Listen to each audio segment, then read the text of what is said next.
All right, what's going on, guys? It's Justin again. I'm beyond excited to be here talking with you about 8 different things I wish I knew before I started my business. When we first get into business, we start off with zeal, we start off with passion, with conviction to go out there and dominate the marketplace. But oftentimes we aren't told what to be mindful of, because this is a game of strategy. And because I want you to know what I wish I knew before I got into this space. The first thing I wish I knew is how much I had to be sold out on my product. So when you first get into business, you are excited, right? You are happy that you just started your business and you have your product. For me, it was custom suits. And I loved my product. But then once you get into the marketplace, you realize everybody else don't love your product. And it's not because you don't know what you're doing. It's not because you don't have a good product. It's because you may be talking to the wrong people. And so your belief gets depleted because you're going off of somebody else's opinion. And so I remember somebody told me that if you live by the applause, you'll die by the criticism. And so that's why you have to be battle tested in actually believing your product. What does that look like? That means you actually utilizing your product yourself. That's you talking to the people that you're supposed to talk to that love your product already. Because there's power in the testimony of the people that utilize your service and your product. And so there's so many different ways that you can go about getting that belief, but almost obsessing over it is a must, because you can't help solve somebody else's problem if you don't believe in the product that's supposed to produce the solution. The second thing is you gotta know the end from the beginning. Again, when we first start, we're just thinking about the first week, the first month, the first year, the first 3 years. In order for a business to strive and thrive, you have to know what the exit is before you start the business. Because what you don't want to happen is when you start and you keep going based off of a reactive stance, saying, because this happened today, this is what I have to respond to, then you're not in a proactive space where if I know my exit is this, I know that this is what I have to do every single day. Case in point, when you first start your business, you got to know how to create your system to be able to funnel a prospect to a client to the fulfillment, right? And there's several different steps that go throughout that process. In the beginning, you're going to be every person in that step. But if your goal is to get out of some of those steps, and you got to be able to calculate how you're going to do that. So if I'm going to say, look, I may be doing marketing for the first 90 days, but I anticipate hiring a contractor to be able to do my marketing, then that's something that you should keep in mind, because in that beginning, let's say if you did start and you didn't have that thought process, you're stuck spending money on something that you shouldn't be. So let's say you start and you end up spending more money on the software that you need, right? In the wrong scope of your funnel, not in the marketing portion. And so now I'm spending all this money over here when my goal was in 90 days, I need to be able to replace myself over here. So that's what I mean by you have to know the end from the beginning. Because if you don't know where you're going, how are you going to set a roadmap to your destination? Next thing, you have to be able to build the audience and then promote the product, because you have to be able to put yourself in a place to say that you are the authority of the product or industry that you're in. So you need to be able to build the credibility in the audience before your product is ready, before they know there's a product coming. Let's use this as an example. This is one of my favorite books by John Maxwell, which is a coach on leadership. Let's say I wanted to write a book just like John Maxwell about leadership. Out of nowhere, nobody knows me for leadership, and I decide to write this book. Nobody's gonna buy it because they don't know me for it. And so what you wanna do is you wanna put yourself in position before this releases by building the community that's gonna need your product. That may look like for you going into different groups where they're talking about leadership. This may look like going onto Instagram or LinkedIn and looking at different people in leadership positions and curating content around that, because that's also going to help write the book. And so what you want to do is you want to make sure that you're creating content around what you want to sell your product for, because you have to show the value before somebody's willing to buy into the value. Because you don't want to just say, I'm doing this, and now they don't anticipate this or need it because they don't trust you, because they don't know you for your product. So you had to get yourself in position to be able to build the audience, and then promote the product. Number 4, play the long-term game. This ain't a get rich quick. I mean, I feel like I shouldn't have to say that. But we feel like every time we have some type of problems financially or tired of our job, the answer is just to build a business in 30 days and quit. That ain't it. A business is supposed to be a long-lasting operation that can provide an asset to your family. So think about it just like how when you buy a house or build a house, right? You say you want to build a house, build and buy a house. And so when you put the money down, you don't expect the house to be put up tomorrow. No, it takes forever for them to build out the foundation, to scoop up the dirt, to be able to put in the cement, to put in the piping, and then they can start building out to the point where you can actually see the lumber going up. You can see you walking through the actual house itself, but you can't, that doesn't happen in 3 minutes unless you're buying a modular. And we're not buying modulars because guess what? They aren't put on good foundations. So you have to think long term, because if you want a good house or a good business, it takes time to create excellence and impact. Most businesses don't see a profit for the first 3 years. And most businesses don't last 5. So you have to think long term. You got to know the end from the beginning, because if you know the end from the beginning, then you'll be able to last longer than 5 years. Then you'll already know that you're not going to get profit for the first 3 years. You're going to be investing in it, because if you want something to grow and take care of you, you have to take care of it. Just like how you think about your children. So number 5, play for short-term results. Yes, you're thinking long-term, but you need to get short-term results, because it goes back to number 1. You gotta get sold out on your product. In order to get sold out on your product, you need to get your first wins quick. You need those short-term results.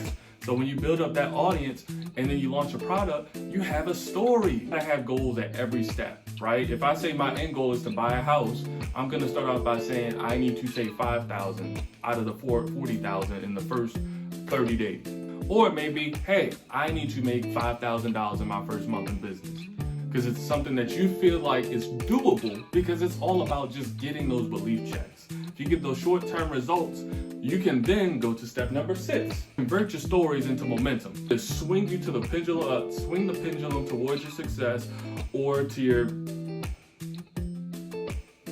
what's a good word that's not,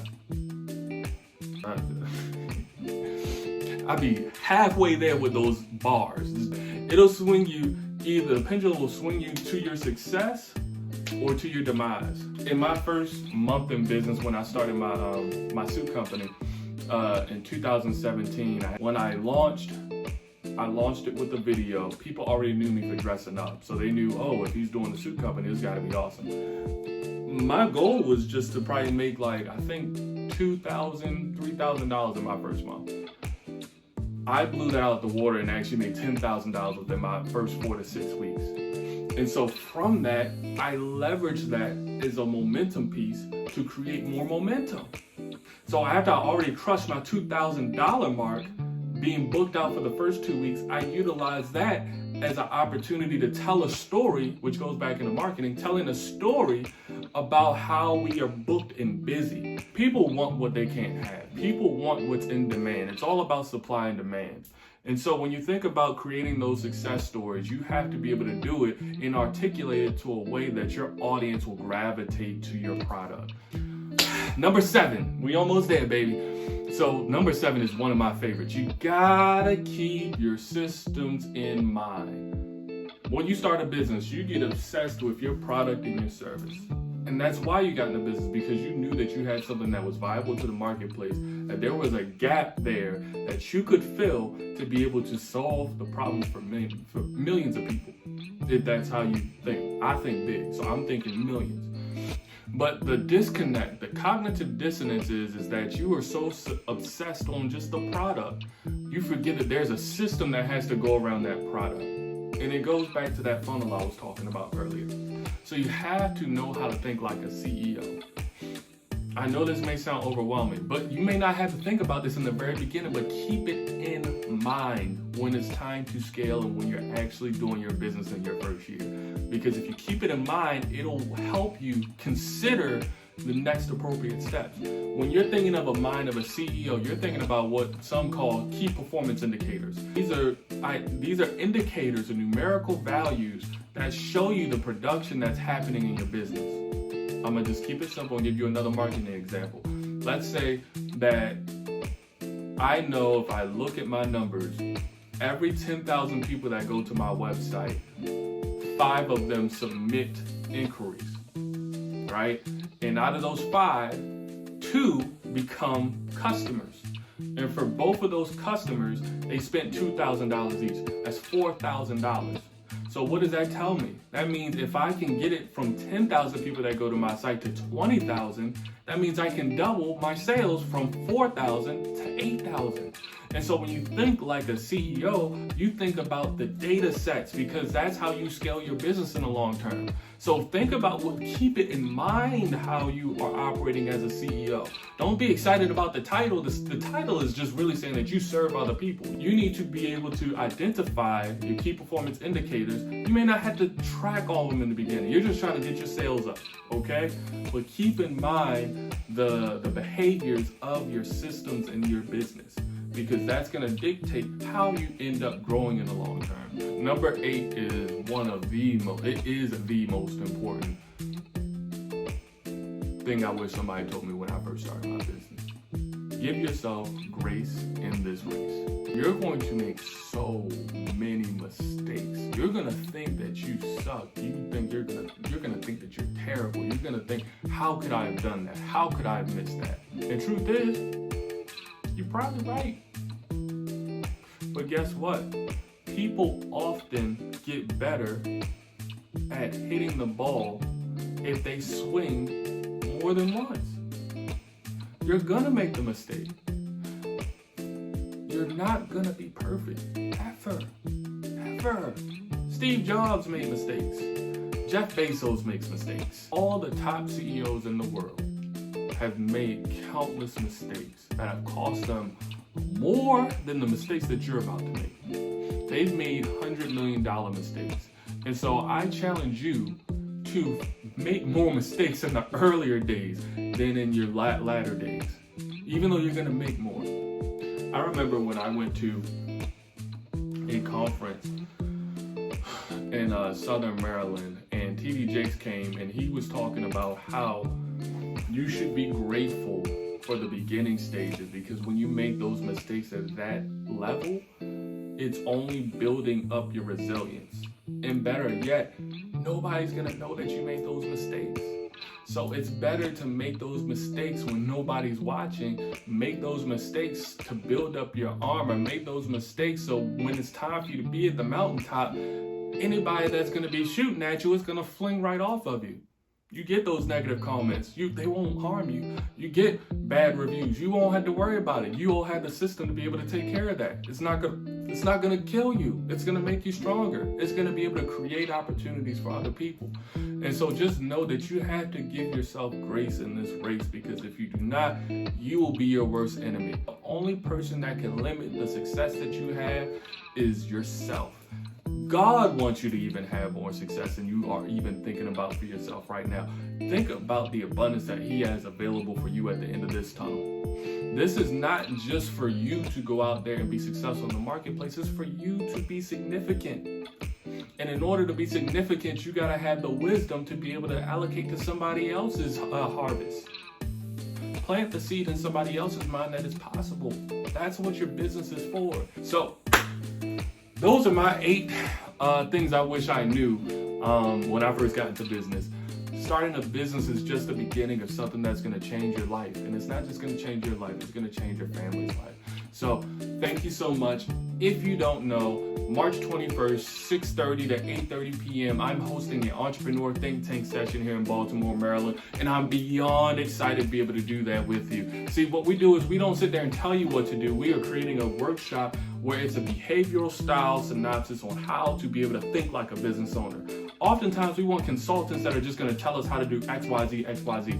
guess what? Your consultant isn't with you every single day. That's how we constructed this workshop style, to be able to help you make decisions that aren't going to cost you thousands, but you'll be able to make the same mistakes in that space, and it's not going to cost you, but it's going to add wealth into your business. So I want you to be there. The tickets are limited. It's going to be jam-packed. It's going to be awesome. It's going to be sensational. And I promise you that everything is going to change if you come here, because we deal with common entrepreneur issues in a scenario-based activity that will help you not make those mistakes in the real world, but help propel you in the real world so you can thrive and strive to be the greatest entrepreneur that you could possibly be. So that's it, y'all. Catch you next time. This is YouTube. Like, comment, and subscribe. And I'm excited to be able to see you guys next go around on the next video.